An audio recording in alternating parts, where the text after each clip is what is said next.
guys, Dr. Manvir here, your type 2 diabetes expert, and I help my patients get off their medications and reverse type 2 diabetes.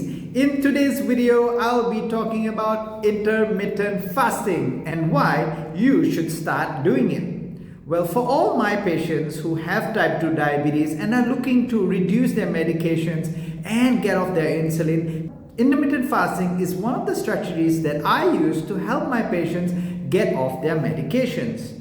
Well, how do we do this? Intermittent fasting is a safe, when done correctly, method to reduce your blood sugar levels. I recommend you start off with a 13 to 14 hour window of fasting first, just to try to get a feel of it, and then you progress to 16 hours and beyond. During your fasted period, you should not have any food and you're allowed to hydrate with only water. Maybe you can have some coffee or tea without milk or sugar to start off with first.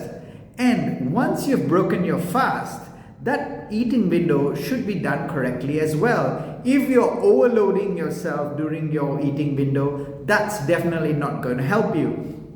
I suggest you start reducing your carbohydrate intake during that eating window. You can start off with a 13 to 14 hour fasting window and get a 7 to 8 hours eating window and slowly compress that eating window to probably about 8 to 7 hours down the line. Alright, remember guys, before starting this, I would recommend you have a chat with your doctor. That's right, because you're going to be on multiple medications or an insulin, and that needs to be adjusted. Well, how do you do this safely?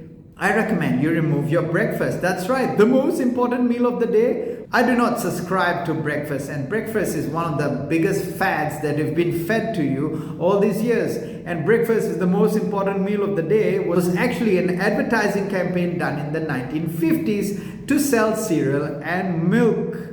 That's right, enough conspiracy theories, but I can recommend you going off your breakfast if you do not have any gastric complications. That's right, if you start having gastritis or you have gas buildup as a result of fasting, then maybe this method is not for you. So once you've removed your breakfast and you've started fasting, I recommend you check your blood sugars as well. Why? Because I do not want you to go into a hypoglycemic attack. And what is a hypoglycemic attack? That just simply means you're having very low blood sugars. If you do so, please break your fast and start eating. Only if you experience some shakes, some cold sweats and dizziness. If you start having that, please break your fast. Well, I'm going to tell you why intermittent fasting helps. When you are fasted, your pancreas is rested and your beta cells, the cells within your pancreas, does not produce insulin, and that's why it helps with insulin sensitivity. Not only that, it improves fasting blood sugar readings and overall HbA1c results.